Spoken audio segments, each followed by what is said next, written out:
Hello, my wonderful viewers. Welcome to my platform. This is Linda's TV show. If it is your first time of coming across this channel and you like what you see after watching, please subscribe, put on your notification bell, set it to all notification. In that way, you'll be able to get notified each time I upload a new video, even those without notification.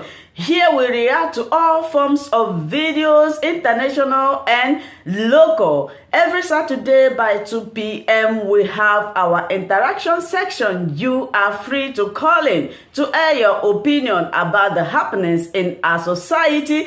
Invite your friends, share my videos with your families and colleagues. Do not keep this information to yourself. Myself, I will be sitting down here to watch this video together with you from the beginning to the end. Then we'll go to the comment section and leave our comments, our opinion about the video we watch constructively.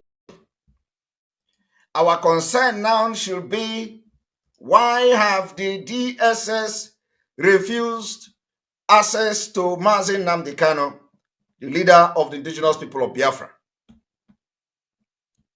That should be our concern. And of course, in this broadcast today, we are going to call on the politician in Biafra land to pull out every military formation from Biafra land. We do not want to see military anymore gallivanting and killing people in our villages, in our communities. We will bring this particular war not to the military, but to those who are responsible in bringing those military to them, to our place. So we are today giving notice to the politicians who have now militarized our territory. They have turned the democratic process and democratic government into a military dictatorship. They have turned Biafra into a war zone. So we are giving them between now and the 15th of March to pull out military from Biafra land. We are not saying you should leave your barracks. We are not saying, but you must be out of our villages. We do not want to see military operation anywhere in Biafra land starting from the 15th of March 2022. Starting from the 15th of March 2022, if we see any military going around and burning any houses, we will bring war to those who break them. Not only the military. And it is going to be very, very clear. From the 15th of this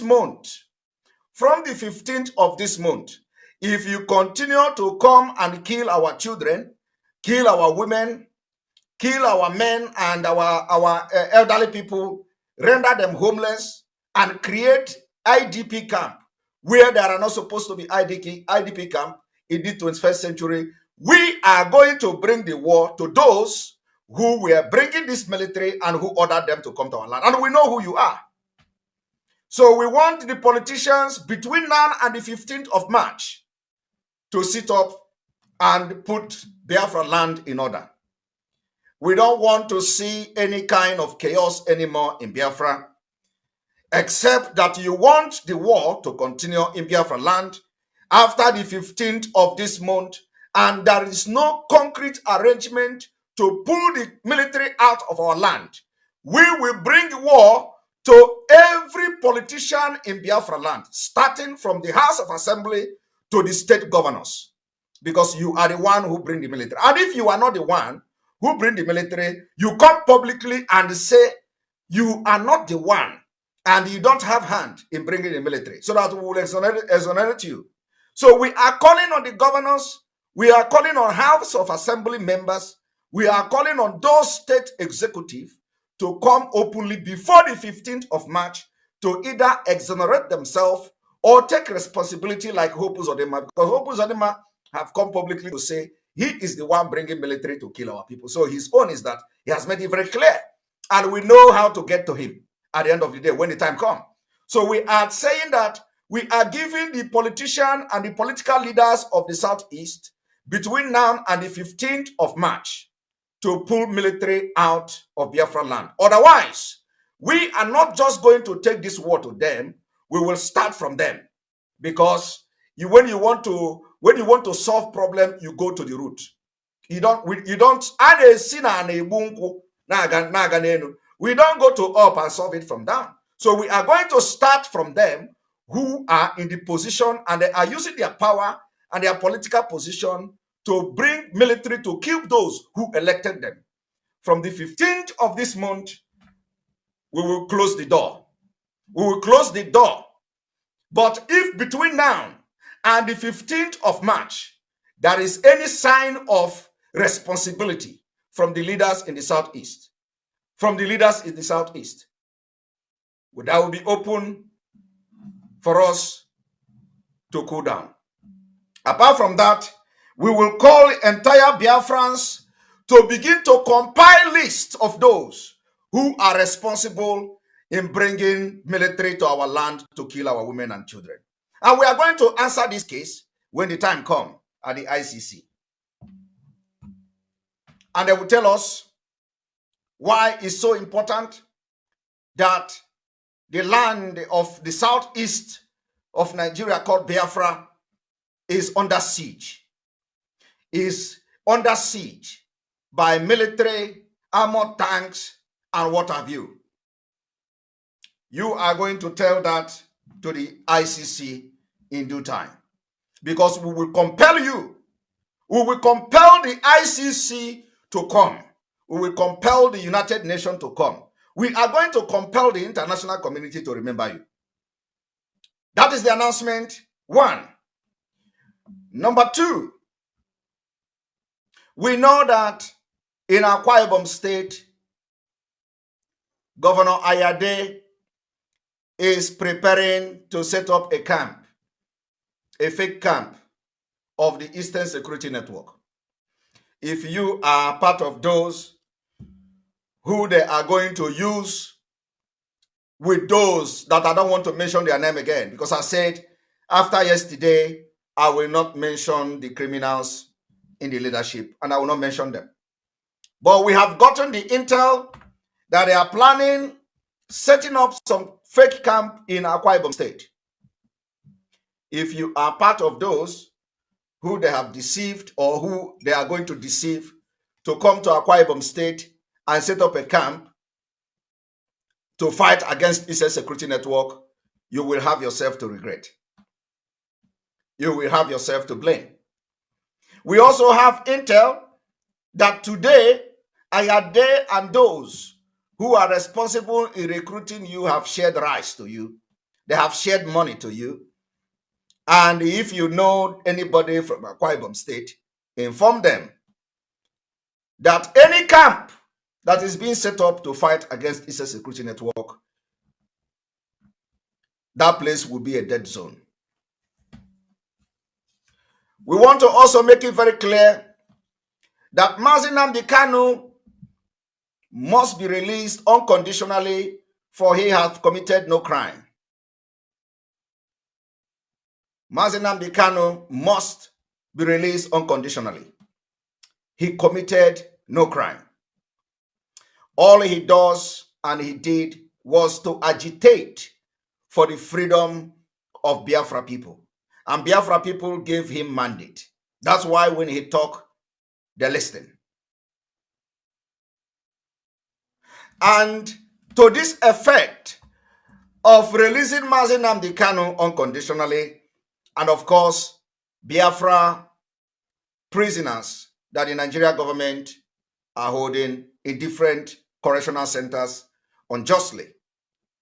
To this effect, and for this reason, starting from this week, I am calling on Biafrans to begin the enforcement of the economic sanction.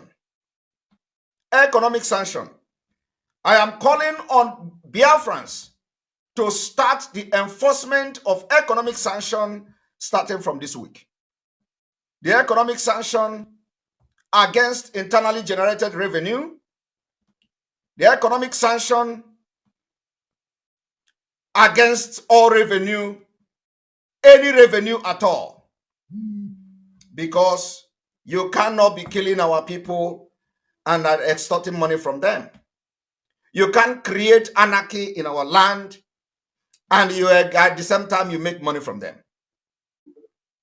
You cannot be killing our women and at the same time you extort money from them. The jihad that is being committed in Biafra land using the state actors must stop. So, and we know that it is not going to stop until something extraordinary is done. We know that these killings and the ethnic cleansing of Biafra people will not stop until we show them that we are crazy. We know that these particular killings being sponsored by Nigeria government, silent killing, silent annihilation of Biafra people will not stop until we show the politicians how crazy we are. And we are going to show them how crazy we are. And for that reason, I am calling on all Biafran that starting from this week, we want to see the enforcement of economic sanction. Economic sanction must be enforced in Biafra land. The tax and the revenue collectors must be put on notice with immediate effect, starting from this week. The next thing we are going to discuss is also the reason why Mazi Nnamdi Kanu have not been granted access. And like we are saying, like we have said it, and we have said it several times, every activities and actions that Biafrans are going to take going forward have nothing to do, absolutely nothing to do with Mazi Nnamdi Kanu. Absolutely nothing. You all listened and watched what transpired in the court, the last court of Mazi Nnamdi Kanu. I analyzed how the brother Emmanuel Okano was disturbing, spying the legal team. And I believe that the exact word the senior advocate of Nigeria, well-respected Ozekome, used on Emmanuel Kanu was stop stalking us. Stop stalking. You are stalking me. You are stalking us. Mean that Emmanuel Kanu was just being a spy. And I want to give advice. If I am wrong, our leader will correct it at the end of the day. But for now, I don't think I am wrong. I want to advise our legal team. I want to give our legal team a word of advice. And I know that Barrister Ejiofor is a very smart and a brainy man. And now join with Ezekome. I want to advise our legal team. And the advice goes like this. I want Barrister Ejiofor to stop going to Onyendu in company of Emmanuel Kanu. Mazi Nnamdi Kanu is not happy. So, Barrister Ejiofor and your team, you must, first of all, the next visit you go to our leader, make sure that Emmanuel Kanu did not go with you. I know why I'm saying this. I have again visited Mazi Nnamdi Kanu in the spirit. I have once again visited Mazi Nnamdi Kanu in the spirit. I am saying it now. I have visited Mazi Nnamdi Kanu in the spirit. I want Barrister Ejiofor. I am not saying you should fight Emmanuel Kanu. No. I am not saying you should make a problem with him. No. I want to be as plain and civil as possible. I want the legal team Anytime they have the opportunity to see Mazi Nnamdi Kanu from today, they should go without Emmanuel Kanu. I know my reason. And they can, Mazi Nnamdi Kanu can never say, I don't want to see Emmanuel Kanu. Never. He can never say that. He can never say that. But they should now go to see Mazi Nnamdi Kanu alone. Alone. Only them. I do not know what Emmanuel Kanu is going there in company of lawyers to do. I do not know what Emmanuel Kanu is going to discuss in the presence of Mazi Nnamdi Kanu's lawyer. There is what we call privacy and the attorney-client relationship and confidentiality.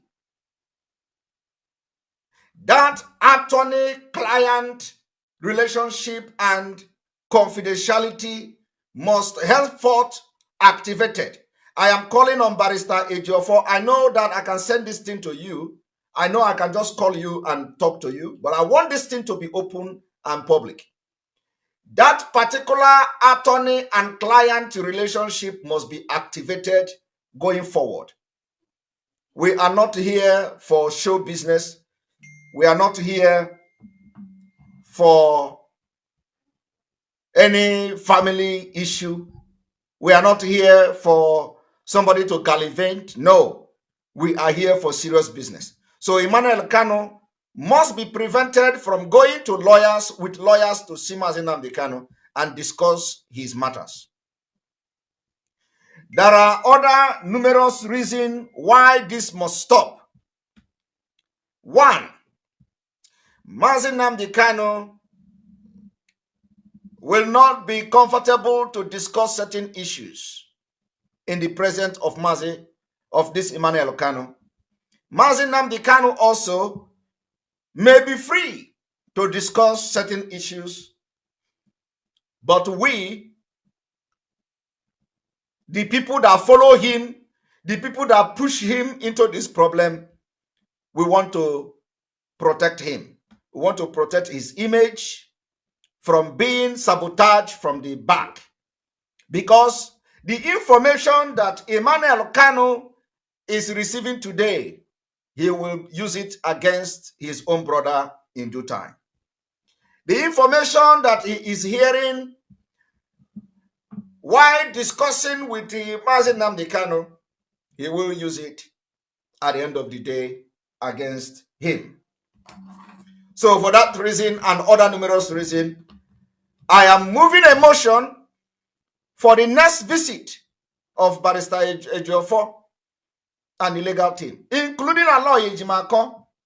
I know that Aloy Ejimako is working very closely with Kanu Takano. I am very, very much aware that in the legal team, there has been issues as well. Yes. So, Aloy Ejimako must make sure he maintain the confidentiality, the attorney-client relationship, and secrecy. It is not everything that Emmanuel Kanu must know about. It is not everything that Kanu Takano must know about.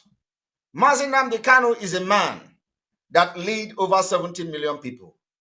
And if he cannot make decision of his own, if he cannot discuss his own issue and freely with the lawyers that he trusted, then you people should be open to tell us so we know what next to do.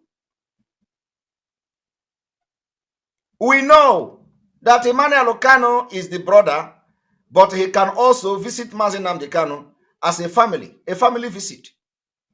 So if there is no room for family visit, I am calling on Barrister Ejiofor to make application to court and they separately apply for Mazi Nnamdi Kanu to have some kind of opportunity or possibility for family visit. And that family visit must be accompanied by one of the legal team.